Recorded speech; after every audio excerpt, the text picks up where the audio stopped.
Good evening, Mr. and Mrs. North America and all the ships at sea. Let's go to press. Meet columnist Walter Winchell, who became a unique power broker when he gave the nation gossip. The gathering at Miss Guinan's La-Di-Da the other morning. Discover the power of gossip with Walter Winchell on American Masters.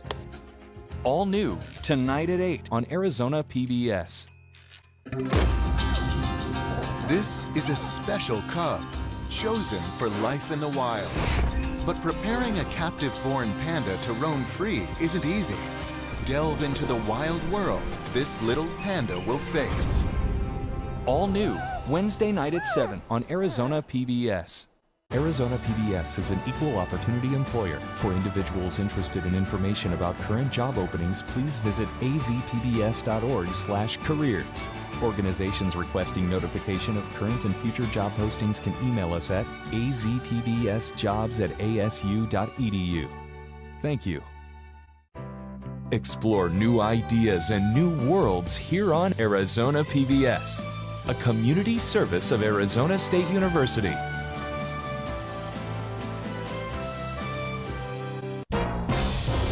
One last time, the candidates prepare for their final debate. He's following the radical left agenda.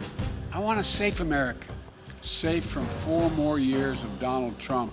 Who can lead us forward, and how will that come across on stage? A PBS NewsHour Vote 2020 election special, the final presidential debate. Thursday night at 6 on Arizona PBS. For 33 years, Firing Line provided a platform for a substantive and balanced exchange of opinion. Today, we live in a time when meaningful discourse is needed more than ever. Welcome to Firing Line. Our mission is to renew the Firing Line tradition in the 21st century. Friday night at 7:30 on Arizona PBS. Support for Arizona PBS comes from viewers like you and from Legacy Village Salt River is proud to support Arizona PBS. Opening in early fall with a new location in North Scottsdale, just off the 101 and Via de Ventura. Independent living, assisted living, and memory care. More info and tours at legacyvillagesaltriver.com or 480-527-2000. Whitfield Nursery, proud to support Arizona PBS, a Valley tradition since 1946. Over 200 acres of Arizona-grown trees, citrus, and palms. Complete custom design and installation. And Whitfield Nursery still does the digging. WhitfieldNursery.com.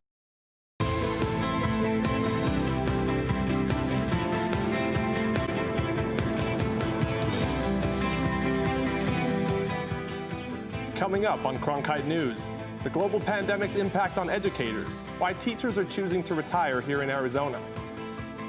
Plus, the 2 street sign names Phoenix plans to change because people find them offensive. And fake news. We hear it all the time now, but how do we really know what's fake and what's fact? We break it down later in this half hour. Cronkite News starts now. Good evening and welcome to Cronkite News on Arizona PBS. I'm Megan Marples. And I'm Harry Croden. Thank you for joining us. The coronavirus crisis is getting worse by the day in the U.S., and the rising COVID-19 rates are troubling many experts. Some say the next few weeks will be the worst we've seen during the entire pandemic. In 14 states right now, the test positivity rate is so high, it tells us the spread is out of control. The past month, the national average of number of new cases per day shot up 40%, but there's a silver lining of sorts.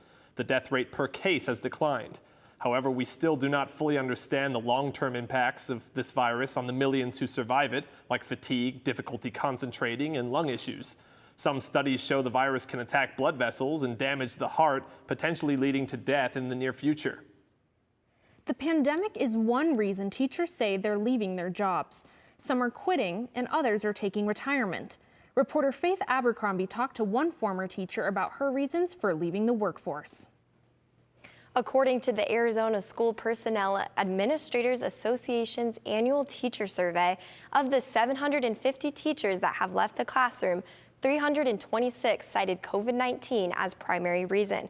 I spoke with one recently retired teacher who says she feels blessed to have been able to leave the classroom when she did. Aloha! Thanks for coming by! Twyla Pricing taught for 36 years before retiring. You just have to make peace with it. And, I never got to say really goodbye to my colleagues. And, all of that was very sad. She had always planned to retire last May. Love you guys! And felt even more confident in her decision after online instruction began. You always have those last-minute doubts. Should I stay? Should I go? But when we went online for instruction during that last quarter of 2020, you lost the opportunity to be with the kids every day.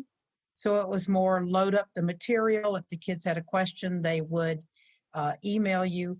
And I knew that that is not the way I wanted to teach. In the ASPAA's annual teacher survey, more than 40% of teachers cited COVID-19 as their primary reason for resigning or retiring. This is the 6th straight year in a row that the Arizona School Personnel Association has put out a survey that's shown a growing number of teachers leaving the profession. This year, of course, with COVID-19 and the pandemic, that's thrown an extra wrinkle to the ongoing teacher shortage. Even though COVID-19 is a contributing reason for teachers leaving their profession, the ASPAA says it all comes back to funding. Arizona's bottom 5 in education funding has been for years. Despite the teacher raises in a 3-year period, which was the biggest raises I've seen in probably forever, we're still in the bottom 5 in teacher pay. That just tells you how far below we were compared to other states. Pricing planned her retirement before the pandemic, and she describes the timing as a blessing. It is sad to see what's happening to the profession, but so many of my colleagues have called me just to tell me, and every conversation begins with, you were so lucky to be able to retire. I mean, I always tell them, I say, no, that's not luck, that's blessed. So if you want to tell me that I was blessed to be able to retire, I'll agree with you. But to not have that final goodbye with the kids, that was terrible. As of August, there were about 1,728 teacher vacancies in Arizona. With this being the 6th year of a teacher shortage in the state, there's about 3,079 individuals in educator positions not meeting the standard teaching requirements. In the Broadcast Center, Faith Abercrombie, Cronkite News. For the first time since March, the number of airline passengers who went through security in a single day across the U.S. topped 1 million. The milestone shows people are starting to travel again. According to the Transportation Security Administration, the million-plus passengers who went through security on Sunday compares with 2.6 million on the same day last year. That's roughly 60% fewer. TSA officials say the 6.1 million passengers at U.S. checkpoints during the week of October 12th through the 18th was the greatest amount measured since the beginning of the pandemic. It's unknown whether the trend will continue with COVID cases rising in the Midwest and other parts of the country right now. If the 2020 presidential campaign is a marathon, President Trump and former Vice President Joe Biden are starting the 26 mile. As both campaigns are stumping, millions of voters have already taken part in the political process. More than 28 million Americans have cast their ballots early. Over the next 14 days, voters will decide whether they support 4 more years with the Trump administration or start a new era with a Biden White House. Trump and Biden are scheduled to debate for the second and final time this Thursday. The Commission on the Presidential Debates announced microphones will be muted to prevent interruptions. Maricopa County started counting early and mail-in voter ballots today. Here's video of ballots being processed at the Maricopa County Recorder's Office earlier this afternoon. According to state election officials, there are more than 645,000 ballots ready for tabulation. Unofficial results will be released at 8 p.m. on election night. After Election Day, the county will post unofficial election results every night at 7, along with an estimated number of ballots left to count. Right now, Democratic presidential nominee Joe Biden is leading President Donald Trump by 9 points. That's according to a national poll by the New York Times and Siena College. With nearly 1/3 of likely voters having already cast their ballots, the poll shows Biden leading Trump 50% to 41%.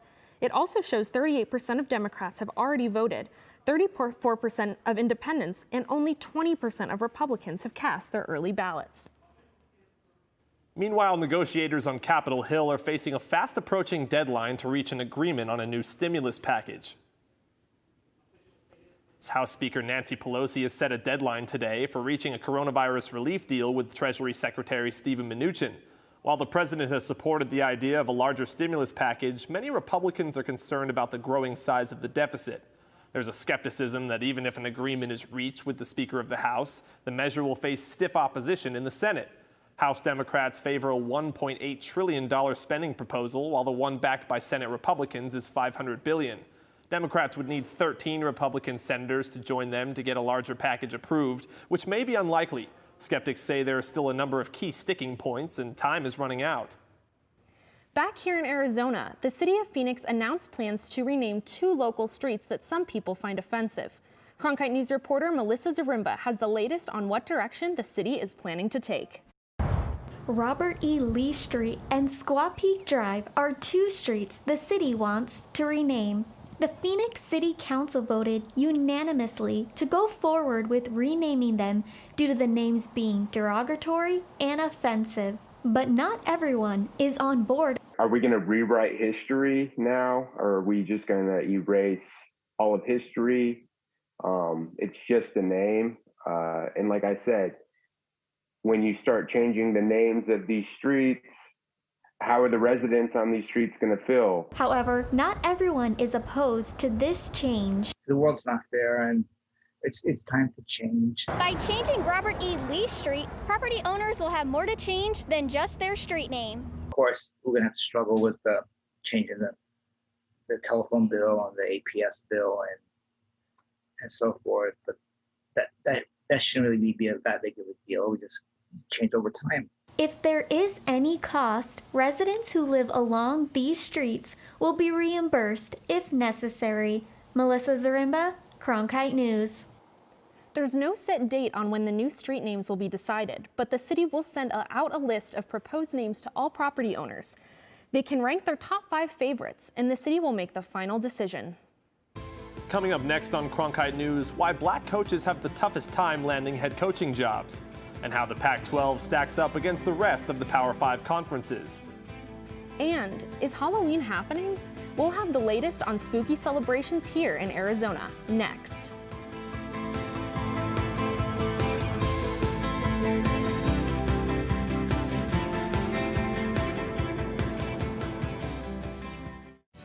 Ready to watch the best of PBS anytime, anywhere, on nearly any device? It's easy with the free PBS Video app. Simply download the PBS Video app on your mobile or streaming device. Now you can watch the latest PBS episodes or catch up on the shows you missed. Discover new favorites from PBS and local content from your PBS station.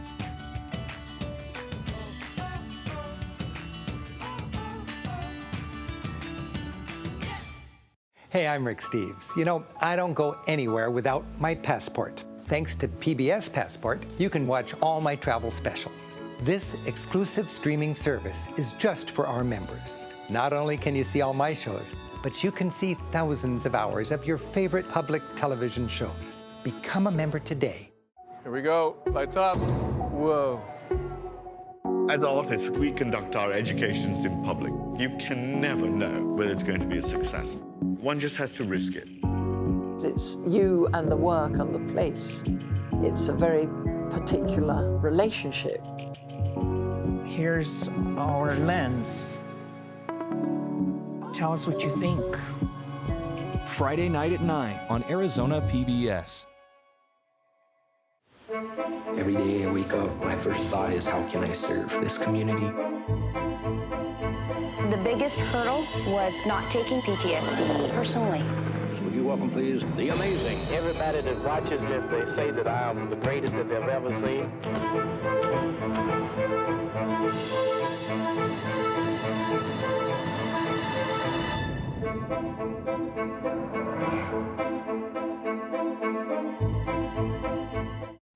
Ready to watch the best of PBS anytime, anywhere, on nearly any device? It's easy with the free PBS Video app. Simply download the PBS Video app on your mobile or streaming device. Now you can watch the latest PBS episodes or catch up on the shows you missed. And when you support your local station, you can get PBS Passport, giving you access to more episodes, more specials, more of what you love.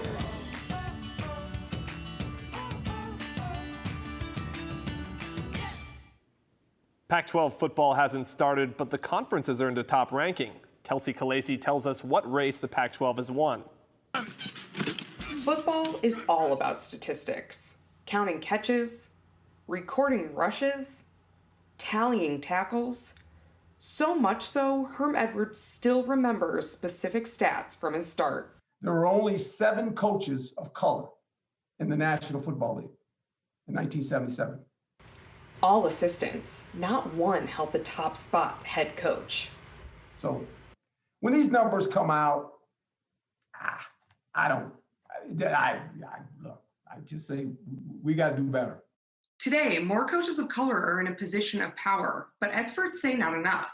An analysis by ASU's Global Sport Institute finds that even when coaches of color have more coaching and playing experience, they're less likely to be hired as head coach at Power 5 schools. Arizona's Kevin Sumlin wasn't surprised. I don't think you needed a study for that, right?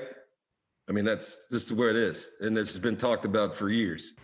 Colorado's Carl Durrell knows a stat that makes the Pac-12 stand out. To have the coaches we have, the minority coaches in this conference, and really there's no other conference like it, I'm extremely proud of that. I really am. Coach Durrell knows the numbers. 50% of Pac-12's head coaches are coaches of color. No other Power 5 conference comes close to that claim. Washington's head coach Jimmy Lake has a solution. We have to get more coordinators, defensive coordinators and offensive coordinators of color across the country.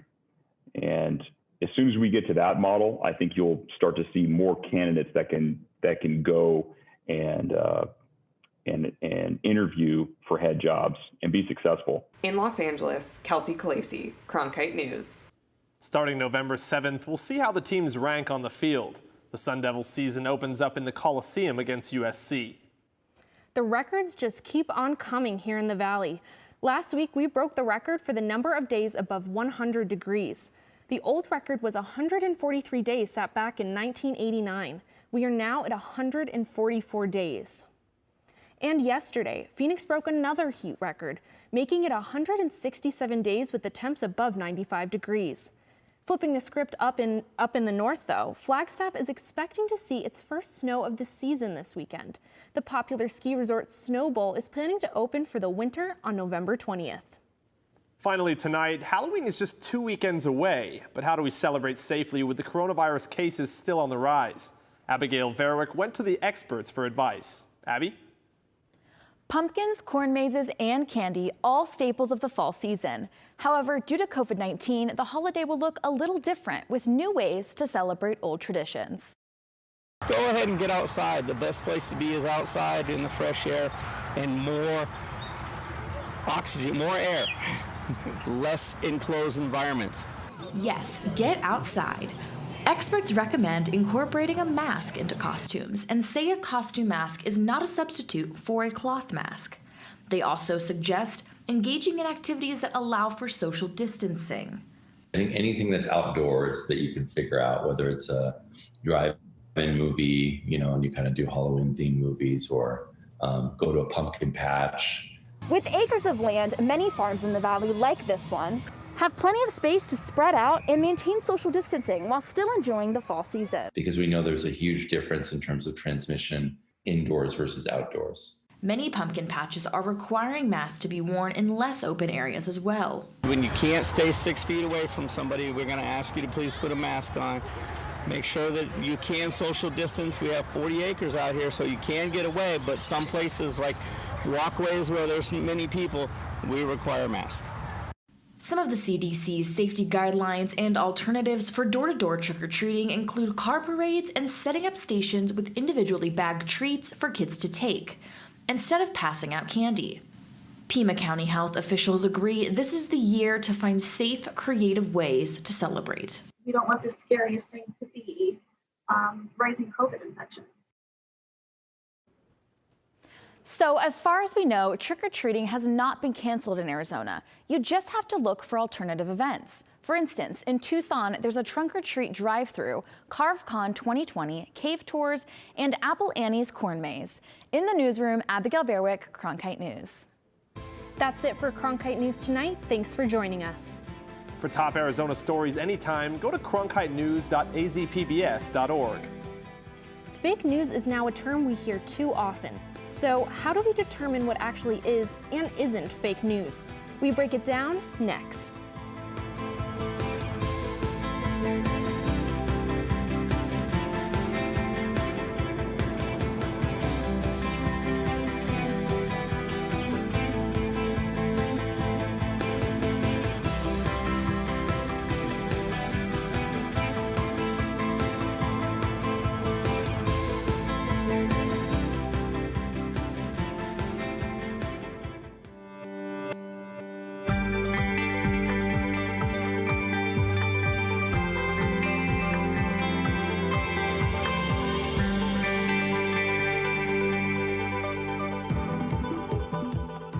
Christy, thanks so much for joining me today to break it down about fake news. I've got to tell you, I'm fairly well annoyed at this point in the news cycle, right? You and me both.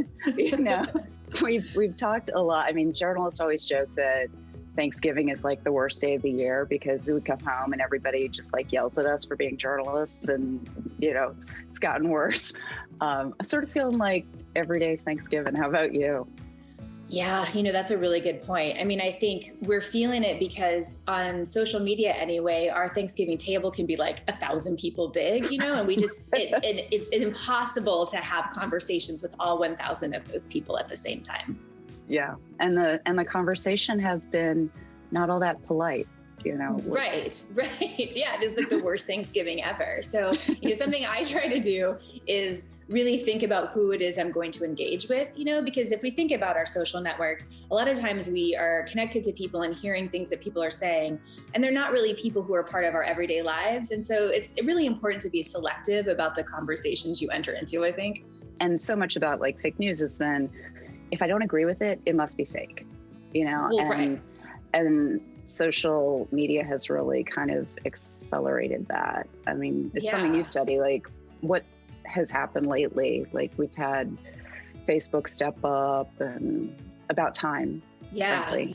It's great to see platforms moving in the right direction, but it's still, they're very defensive modes, right? Like there's just no way to keep on top of this now. And I mean, to your point about if I don't agree with something, I'm going to call it fake. Like that's just something that gets repeated over and over again by people with a lot of influence. And at a certain point, you kind of start to believe it, which is part of the reason why I try to avoid that term altogether, because not everything is fake. In fact, most things aren't fake. There's a sliding scale of like what you should believe and what you shouldn't believe. And how do you tell? I mean, what do you tell people? Because I'm running out of tips. Yeah, it's hard. It's hard. And you have to keep up, the tips kind of keep changing too, as the misinformation bad guys keep changing their tactics. But I think one of the things I have started to do more and more is just be, mindful of how much media I'm consuming. There's just no reason for me to be on social media, even though it's my job. I try to be very focused. I'm going to look at it at certain points in the day. And I've also gotten to be a lot more selective about the people that I'm listening to. And so that's either like news organizations that I know to be trustworthy with long histories and credible journalism, or people like you that I follow on Twitter who I know to be trustworthy. And then I kind of try to tune everything else out. Because you start to know who's actually paying attention. One of my neighbors in the cul-de-sac yelled across the cul-de-sac, she's like, I'm not looking at social media. If there's anything important, will you text me? Right. And I mean, you're doing a great public service there because, because of who you are and your profession, people know that they can trust you. You have this set of skills that a lot of people don't have. And I try to be that person in my social group too. I've put out the call, like, if anyone wants to DM me with a question, I'll be happy to answer it. And that's an important thing, is like, I will have private conversations with people so as not to embarrass or shame anyone for maybe accidentally sharing something that they shouldn't have shared. That really seems to, I don't like to get in a fight, right? I'm not, let me just kind of try to help you. What does that look like? And sometimes, how do I tell people not to go down that rabbit hole? You know, I mean, these are smart people, right? Yeah, I mean, I think again, the rabbit hole it's so you know, like it sucks you in. There's an incentive. I know, like the platforms have an incentive to send you down a rabbit hole. The more you're afraid, the more you're freaking out, you know, or something that agrees with your not true thing. Yeah, and you know, that's exactly how the platforms are designed. So the algorithms that the platforms run on are meant to get you more and more sucked in, to keep your attention, and they do that by making you feel really strong emotions. And so part of it is even just understanding, recognizing when someone's trying to play you. I mean, like, we've all gotten really good at television advertising, you know? We understand when television advertising is trying to sell us something. It's the same thing on social media. They're just doing it in a different way with different types of information. But I think if we thought about it more like, well, this is clearly an ad, then maybe we can kind of rely on our intuition a little bit better. Yeah, and it's funny, I think, too, when like journalists or people, analysts, commentators, that sort of thing, when you know and you're in that space so much, I don't think people aren't paying as much attention as we are, right? Oh, definitely not. And that's part of the problem, is that we in our field and journalists write stories as though everyone's hanging on everyone's word. And so when you just casually, you know, see a headline, and that's the only headline you've seen in the day, well, you're going to believe that headline. And we're writing these things as though everyone's seeing every headline. So that's a real like gut check for journalists. Yeah. Most people are not paying attention, and most people do not care at all about politics. So they hear one narrative being repeated, and then that's the one thing that they're going to sort of, you know, glom onto. And that's all you want. So how are you going to have So what are you having for Thanksgiving that isn't this? Right. Well, I mean, we're going to have peaceful conversation. Yeah. I mean, I actually, that's a good point. I don't even know what our Thanksgiving is going to look like. It'll probably be much smaller. I have an enormous family, and I doubt we'll all be gathering in the same place. Maybe we'll have various Zooms, but I have a feeling we're going to focus on the things that we have in common. And that's something I think we all need to do a lot more of, because despite what we hear sometimes in national narratives, we have much more in common as people than we sometimes think we do. So the fake news breaks us apart, but this helps break it down, that we all have more in common than not. I think so. I think we need to get back to individual conversations and reminding ourselves of our shared humanity. That's kind of a nice practice, I think, especially right now. I'll take that. I'll take gratitude and humanity and a great conversation with a good friend. So, and Christy, on that note, thanks so much for helping me break it down today. Lots of gratitude and Thanksgiving for you. It was my pleasure, and to you too.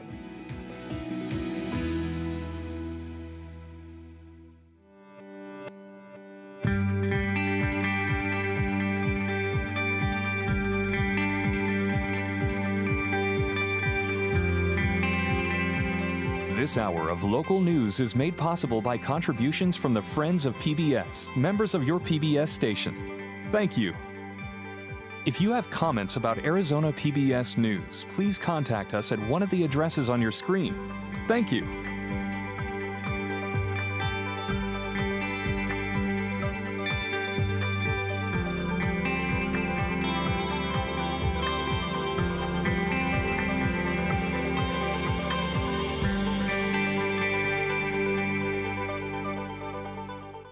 There's never been a more important time to make sure facts and the truth are driving conversation. Washington Week is an island of civil discourse in a chaotic media environment. On Friday nights, we gather the best reporters in the nation to unpack what's really happening and have a conversation that's not about point of view, but about informing the American people. Washington Week. All new, Friday night at 7 on Arizona PBS. Check out what's available now on PBS Passport, the on-demand streaming service for the best of Arizona PBS. All your favorites, like Masterpiece, Antiques Roadshow, great performances, and local shows like Arizona Horizon and Clayton Poor. And check out brand new shows and series before they air on Arizona PBS. Ready for you on your schedule when you want to watch. Thousands of hours of programming are waiting for you when you become a qualifying member of Arizona PBS. Sign in and start streaming today. Support for Arizona PBS comes from viewers like you and from The Persian Room. Travel to another world, to a land of exotic aromas and period decor for a fine dining experience. The Persian Room in North Scottsdale on Scottsdale Road, 1 light north of Frank Lloyd Wright Boulevard. Gourmet exotic cuisine at its best. Good evening, Mr. and Mrs. North America and all the ships at sea. Let's go to press.